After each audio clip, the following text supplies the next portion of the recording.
Jadi begini, pertama saya tidak tahu pasti ya Mbak Nikita itu punya backingan atau apa, tetapi Mbak Nikita Mirzani itu apa yang disampaikan itu ya juga ada benarnya gitu loh.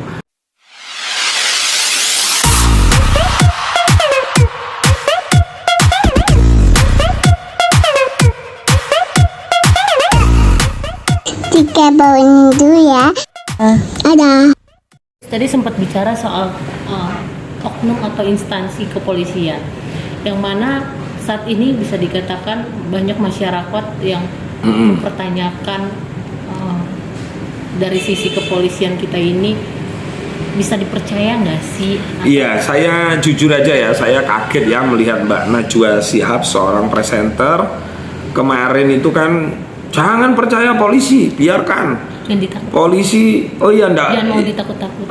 Jangan mau ditakut-takutin polisi, biarkan ngurusi. Itu nggak bijak sekali. Saya sangat menyayangkan statement Mbak Najwa Shihab itu, apalagi disampaikan ke ruang publik ya, didengarkan itu. Nah, jangan sampai gini loh, kalaupun ada oknum, namanya oknum, setiap institusi itu pasti ada oknum. Dan itu sunnatullah, manusia itu nggak bisa sempurna. Kadang-kadang di dunia pesantren, coba sampai lihat di pesantren kemarin di Jawa Timur ada yang terbunuh santrinya, lalu kemudian ada yang mencabuli, itulah oknum. Nah, bagaimana di kepolisian ketika kemarin ada oknum tentang Sambo, ada oknum tentang polisi yang selingkuh misalnya, ada. Maka solusinya adalah kita sebagai masyarakat jangan gebiah uya, kalau bahasa orang Kediri ini, jangan dihantam semua brengsek. Jangan. Banyak polisi yang baik itu mulai pangkatnya kopral, bribka 1, bribka 2, sampai kombes, sampai AKBP, sampai jenderal. Banyak yang baik. Dan saya mengalami itu sendiri. Ya ada yang nakal, ada. Dan itu wajar, yang nakal itulah nanti kita harus benahi, apalagi di dunia kebebasan ya. Kita bisa memberi saran, kita bisa tag Humas Polri untuk memberi masukan. Kalau ada polisi nakal, kita bisa nge-tag Div Propam. Jadi jangan putus asa ketika kita menghadapi sesuatu seperti kayak kiamat. Waduh, jenderalnya aja seperti itu, Sambo. Tapi kenyataannya polisi dalam hal masalah Sambo tegas banget loh.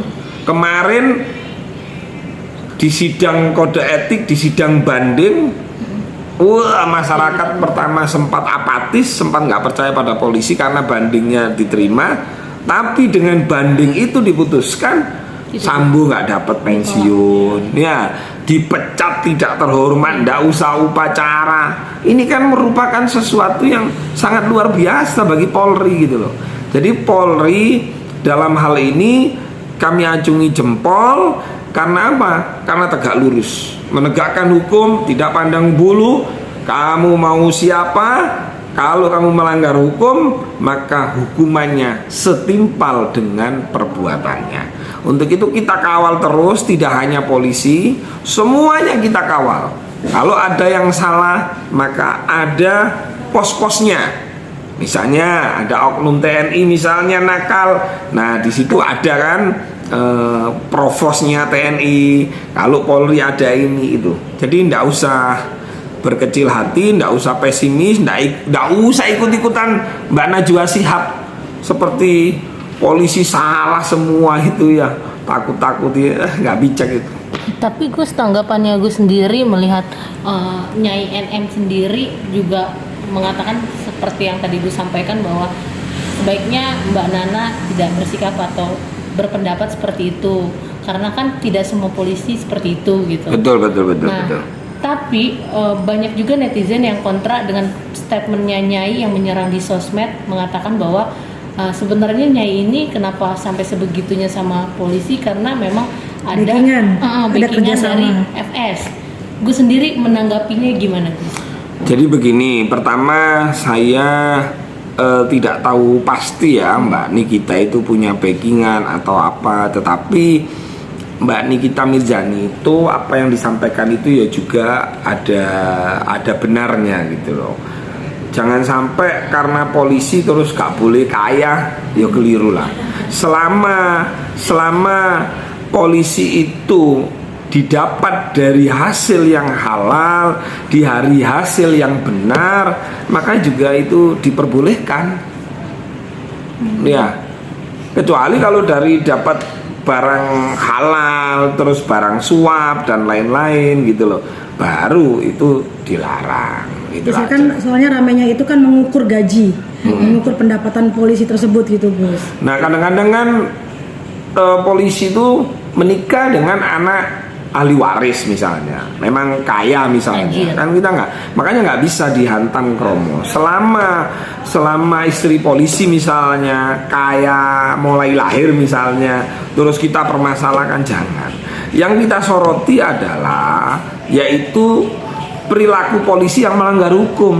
Selama tidak melanggar hukum, ya nggak ada masalah gitu loh. Tetapi kan Polri tegak lurus ini, termasuk sidang kode etik dan lain. Ini sidang kode etik loh ya.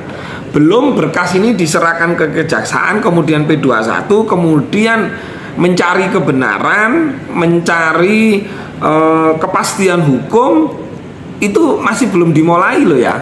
Nah, untuk itu kita kawal terus kasus ini agar sesuai dengan harapan masyarakat. Tentu kita sebagai masyarakat harus didukung atau mendukung yang mana punya dua alat bukti. Dua alat bukti itu apa aja? Ada saksi, ada barang bukti. Nah, ini kita kawal terus karena Kepolisian Republik Indonesia ini sedang kenceng-kencengnya di bawah naungan Bapak Kapolri Listio Sigit dan Kabar Reskrim Komjen Agus Andrianto. Nah, kita masyarakat kawal terus, kita ikuti, salah kita luruskan.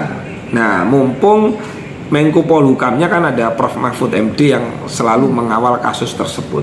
Kalaupun Kamarudin Simanjuntak itu mundur, bukan berarti kasus ini terus menyerah, terus kemudian Sambo bebas, enggak. Nah, indikasinya apa? Sidang kode etik itu dipecat, itu artinya kan memang salah Sambo itu, gitu loh. Itu dalam hal persidangan di kepolisian tentang sidang kode etik. Nah, ini merupakan bahan yang bagus untuk menjadi pertimbangan di pengadilan nanti.